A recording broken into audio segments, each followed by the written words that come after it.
The locked room.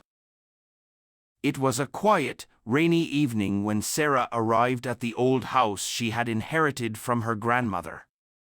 She hadn't been there since childhood, and the memories were distant, foggy images of laughter and games, but always with one warning: never open the door to the room at the end of the hall.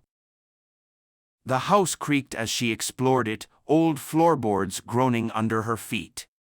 Dust covered the furniture, and the air was thick with the smell of time. But it was still as she remembered, except for that door.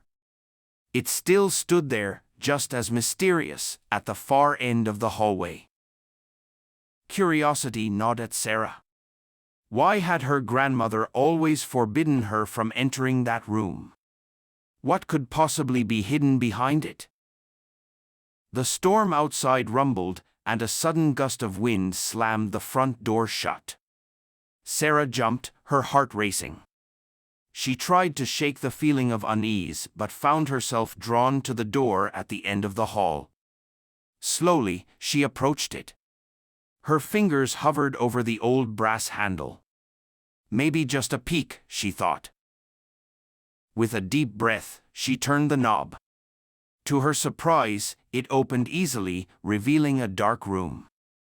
The air inside was cold, unnaturally cold. She fumbled for a light switch but found none. As her eyes adjusted to the darkness, she saw something: an old wooden chair, facing the window. On it sat a small, weathered doll, its eyes eerily lifelike, staring straight at her.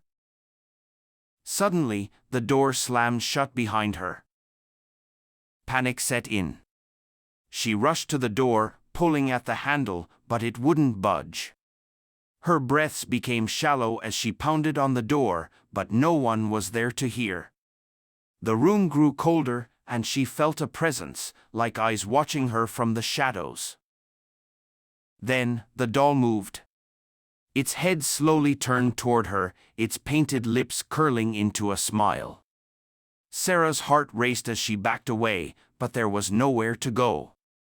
A whisper filled the room, soft, chilling. It was her grandmother's voice.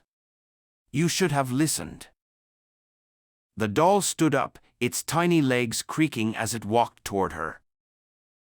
Outside, the rain poured harder, drowning out her screams.